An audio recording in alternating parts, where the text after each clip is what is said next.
Querida família, hoje é dia de Santo Agostinho. Não mencione aquele homem feliz, ele estragou tudo ao introduzir o sobrenatural. Foi assim que reagiu Taylor de Chardin contra o Doutor da Graça, contra Santo Agostinho. Não podia ouvir o nome dele.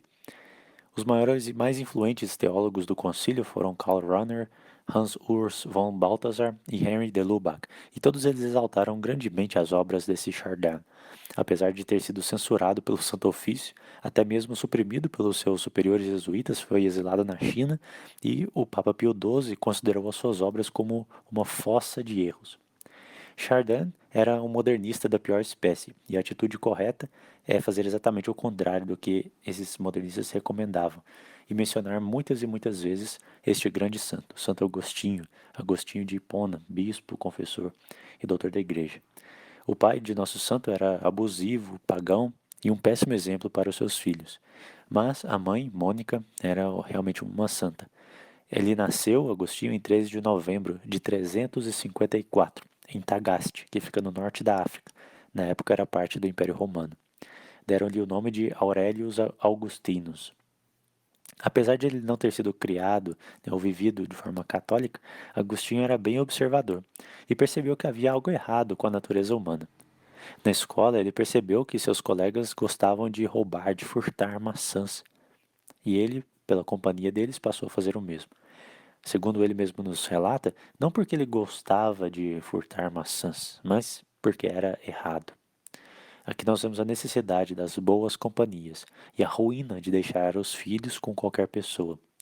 Hoje é ainda mais difícil porque na internet pode-se facilmente perder o filho, mesmo que ele não tenha coleguinhas virtuais, até mesmo os robôs que essas empresas colocam, né, para colocar até mesmo nos joguinhos ou em coisas inocentes, pesquisas inocentes, eles colocam links ou imagens imorais para corromper a inocência dos filhos. Isso tudo é obra do capeta, do encardido, que não tem mais nada para fazer.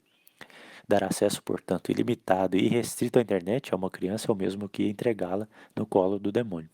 Nosso Senhor pedirá contas da educação que Ele nos deu, pedirá conta da educação que nós deveríamos ter dado aos filhos e não demos.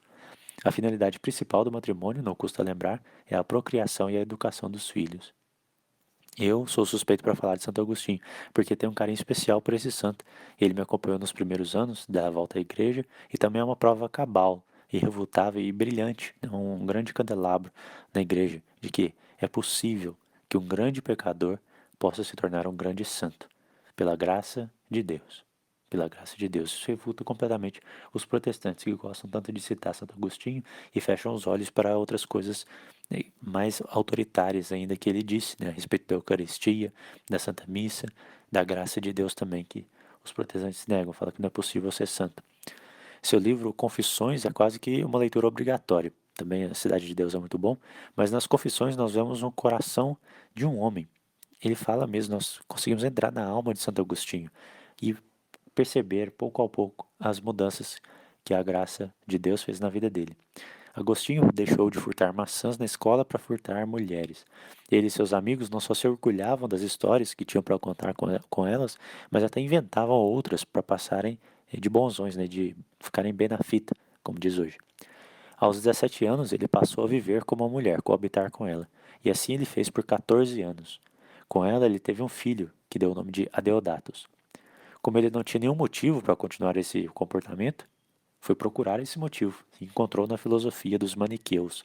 Os maniqueístas dizem, ou diziam, que existiam dois deuses, o bom e o mal, o material e o espiritual, o da carne e o outro do espírito. Ambos exercem suas forças igualmente sobre nós, e nada poderíamos fazer para resistir isso, né? Nada poderíamos fazer a esse respeito. Se nós não vivemos como acreditamos, nós vamos passar a acreditar como nós vivemos. Por isso que é muito importante também sempre ter grande reverência ao Santíssimo Sacramento. Mesmo que você não sinta nada ao se ajoelhar ou entrar na igreja, visitar constantemente Jesus ali no sacrário. Se eu não visito, se eu não ajo de uma forma reverente para com o Santíssimo Sacramento, eu vou passar a acreditar da forma como eu ajo, ou seja, não ter reverência nenhuma, vou passar a desacreditar na Eucaristia.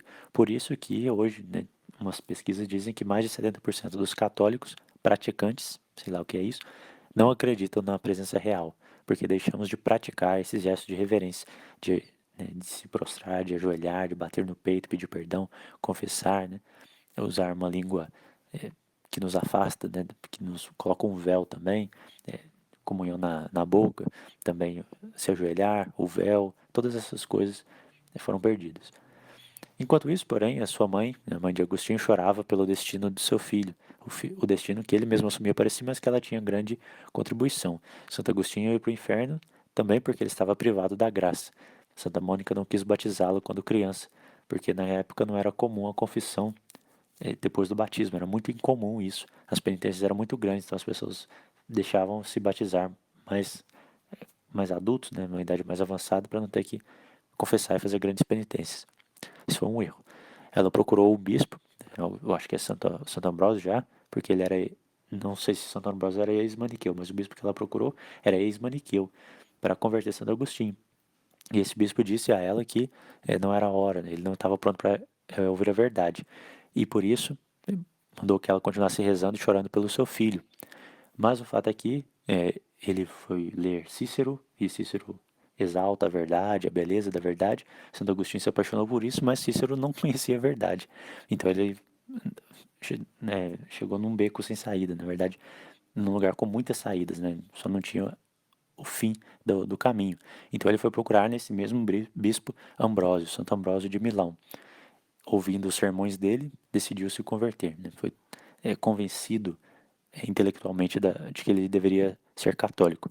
Ele percebeu então, com a ajuda de seu outro amigo, que era necessário, porém, subjugar a carne, que ele estava entregue à carne, como o Santo Antão havia feito. Agostinho então foi chorando para um jardim e perguntava ao Senhor: até quando, Senhor? Até quando, né? Quando que eu vou largar isso, né? Senhor, me converte, mas não agora, né? Ele estava entregue realmente às suas paixões. E uma criança apareceu cantando Tolle lege, toma e lê, em latim. Santo Agostinho pegou um códice, né, um rolo, não tinha a Bíblia codificada ainda. E ele pegou a passagem de São Paulo aos Romanos, capítulo 13, a partir do versículo 13 também, dizendo assim: procedamos honestamente, como em pleno dia, nada de glutoneiras e bebedeiras, nada de orgias e imoralidades, nem de contendas e rivalidades.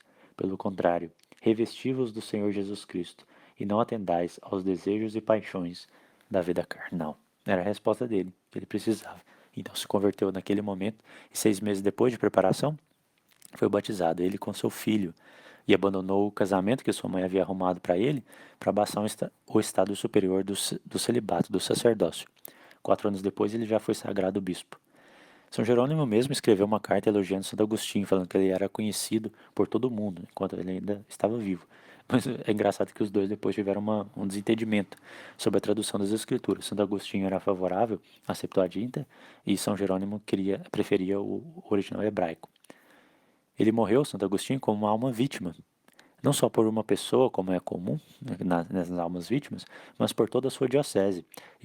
Hipona estava sendo saqueada, invadida, e Santo Agostinho pediu a Deus que o levasse e poupasse a sua cidade. E assim aconteceu no dia 28 de agosto de 430, aos 75 anos. Ainda no seu leito de morte, uma pessoa chegou até ele e pediu para que ele o curasse, que ele estava morrendo, essa pessoa. Santo Agostinho falou assim, olha, não tem esse dom não. Se eu pudesse curar, eu seria o primeiro a me curar, né? Só que aí a pessoa falou, não, que teve uma visão que Deus falou com ela para ele se dirigir até o bispo de Hipona, que ele seria curado. Então ele rapidamente, na mesma hora, impôs as mãos e a pessoa ficou curada. Santo Agostinho também pediu que se fosse copiado os salmos penitenciais de Davi, do rei Davi, para colar ali na parede, colar não, pregar, sei lá como é que era na época, e que ele pudesse ler, né? E chorava bastante rezando esses salmos penitenciais. Se nós não temos ninguém na terra para chorar por nossa conversão, como Santo Agostinho teve Santa Mônica, nos encomendemos a Nossa Senhora das Dores, que é a nossa mãe, como Mônica era mãe de Agostinho. Nossa Senhora chora com dores de parto por causa de cada uma das nossas almas.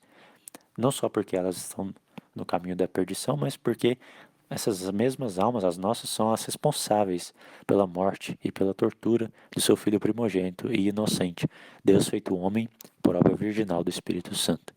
Que ela, Nossa Senhora, Santo Agostinho, Santa Mônica, nos alcance uma profunda dor pelo pecado cometido, que possamos confessar como Santo Agostinho confessou esse pecado e pedir a graça a Deus de nos tornarmos grandes santos, porque essa é a vontade de Deus, a vossa santificação, como diz São Paulo.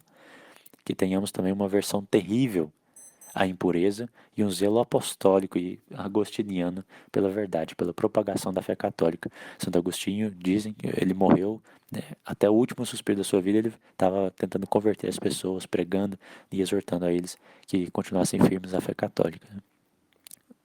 Mais que nunca nós precisamos também desse mesmo fervor, desse mesmo ardor, dessa mesma retidão, ortodoxia na fé e também essa grande pureza que tiveram depois de purificado Santo Agostinho e sempre teve, né, por obra especial do Espírito Santo, Nossa Senhora, a Imaculada Conceição. Em nome do Pai, do Filho e do Espírito Santo. Amém.